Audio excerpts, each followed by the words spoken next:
Hakika, hebu tuingie katika dunia ya mwanzo, wakati ambapo kila kitu kilikuwa kikizaliwa. Kabla ya dunia kuwa na rangi angavu na sauti za wanyama, kulikuwa na giza kubwa, tupu kabisa. Ilikuwa kama bahari isiyo na mwisho ya usiku. Kisha, kwa amri moja tu kutoka kwa Mungu, na iwe nuru, kila kitu kikabadilika. Mwanga ukanuka, ukatawanya giza, ukafunua dunia mpya iliyojaa uwezekano. Milima iliinuka kama mawimbi makubwa, mabonde yakachorwa na vidole vya Mungu, na miti ikaanza kuchipuka, kila mmoja wao akiwa na hadithi yake ya kueleza.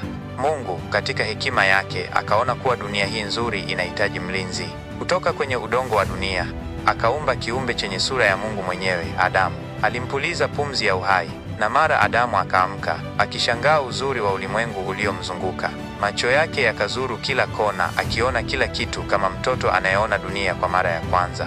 Machweo ya jua yalikuwa kama mchoraji aliyepaka rangi anga kwa mikono yake, yakimpa Adamu hisia ya utulivu na amani. Mungu akamweka Adamu katika bustani nzuri zaidi kuliko zote, bustani ya Edeni. Ilikuwa kama ndoto, mahali ambapo kila kitu kilikuwa kikamilifu. Maji yalitiririka kama fedha, miti ilikuwa na matunda yenye rangi angavu, na wanyama walitembea kwa uhuru bila hofu. Adamu alikuwa huru kutembea popote pale, kula matunda yote, ila moja tu. Mungu alimwambia, unaweza kula matunda ya miti yote katika bustani, ila usiile matunda ya mti wa ujuzi wa mema na mabaya. Adamu aliishi kwa furaha katika bustani hiyo. Alizungumza na wanyama akitumia majina mazuri kuwaita. Alifurahia kila dakika, lakini bado alihisi upweke. Aliangalia wanyama wote, lakini hakuna aliyeweza kumwelewa kama yeye. Alimwomba Mungu ampe mwenza, na Mungu, katika upendo wake, akamtoa Hawa. Hawa alikuwa mzuri zaidi kuliko kitu chochote Adamu alikuwa amekiona. Alikuwa kama mwanga katika giza, kama ua zuri katika bustani. Adamu alimpenda Hawa kwa moyo wake wote, na wote wawili walifurahia maisha yao katika Edeni. Walicheka pamoja, walitembea pamoja, na walizungumza kwa masaa mengi. Ilikuwa kama ndoto ambayo hawataki kuamka. Wakati wa usiku, wangeketi chini ya mti mkubwa, wakitazama nyota zinazong'aa angani, wakishukuru kwa zawadi ya maisha.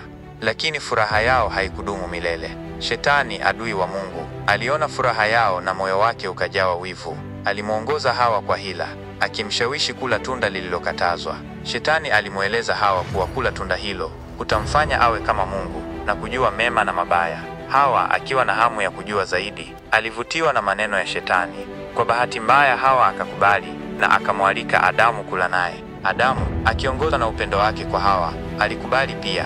Kwa kufanya hivyo, Adamu na Hawa walivunja sheria ya Mungu na kufungua mlango wa dhambi ulimwenguni. Mungu aliwalazimika kuondoka katika bustani na kuanza maisha mapya nje. Mungu aliwaita Adamu na Hawa, akauliza, kwa nini mlifanya hivi? Adamu na Hawa walijisikia aibu sana na wakamlaumu kila mmoja. Mungu aliwaambia kuwa watateseka kwa sababu ya dhambi yao, lakini pia aliwaahidi kuwa atawatuma Mwokozi. Adamu na Hawa waliondoka katika bustani kwa machozi. Walitoka katika paradiso na kuingia katika ulimwengu wa dhambi na mateso. Walijifunza kwa njia ngumu kwamba kuasi Mungu kunaleta maumivu na mateso. Baada ya Edeni, Adamu na Hawa walitoka katika bustani kwa machozi. Walitoka katika paradiso na kuingia katika ulimwengu wa dhambi na mateso. Walijifunza kwa njia ngumu kwamba kuasi Mungu kunaleta maumivu na mateso. Ulimwengu ulionekana tofauti kabisa nje ya bustani. Rangi hazikuwa na uzuri ule ule, hewa ilikuwa na ukali zaidi, na wanyama walionekana kuwa na mwitu zaidi. Adamu na Hawa walijisikia peke yao na waliogopa. Hawakuwa na makao wala chakula cha kutosha. Mungu, katika huruma yake, aliwapa nguo za manyoya ili kuwafunika na kuwalinda kutokana na baridi. Aliwapa pia kazi ya kulima shamba na kutunza wanyama, kazi ambayo ilikuwa ngumu zaidi kuliko kutembea tu katika bustani. Maisha nje ya Edeni yalikuwa magumu sana. Adamu na Hawa walipambana na njaa, kiu na magonjwa. Walijifunza maana ya kazi ngumu na uchungu wa kupoteza. Lakini licha ya yote, waliendelea kushikamana pamoja. Upendo wao kwa kila mmoja ulikuwa nguvu yao katika maisha mapya haya magumu. Walipokea baraka kubwa zaidi wakati Hawa alipozaliwa mtoto wao wa kwanza, Kaini. Furaha ilijaa mioyo yao tena, na walitumaini kwamba maisha yao yatakuwa bora zaidi. Baada ya muda, Hawa alizaa mtoto wa pili, Abel. Kaini alikuwa mkulima wa shamba, huku Abel alikuwa mchungaji wa kondoo. Siku moja, Kaini alimtolea Mungu sadaka ya matunda ya shamba lake, lakini Mungu hakuikubali. Abel, kwa upande wake, alimtolea Mungu kondoo bora kutoka katika kundi lake, na Mungu akakubali sadaka yake. Kaini alikasirika sana, kwa sababu Mungu hakuikubali sadaka yake. Hasira ilimjaa moyo wake na akamuua ndugu yake Abel. Mauaji ya Abel yaliwaumiza sana Adamu na Hawa. Walishuhudia kwa macho yao wenyewe matokeo mabaya ya dhambi. Mungu alimwadhibu Kaini kwa kitendo chake, lakini maumivu ya kupoteza mtoto wao hayakutoweka kamwe.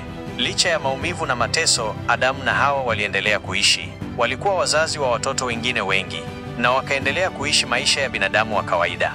Walijifunza kutoka kwa makosa yao na kujaribu kuishi maisha ya haki, wakitumaini kwamba siku moja watasamehewa na Mungu. Hadithi ya Adamu na Hawa inatukumbusha kwamba dhambi ina matokeo, lakini pia inatukumbusha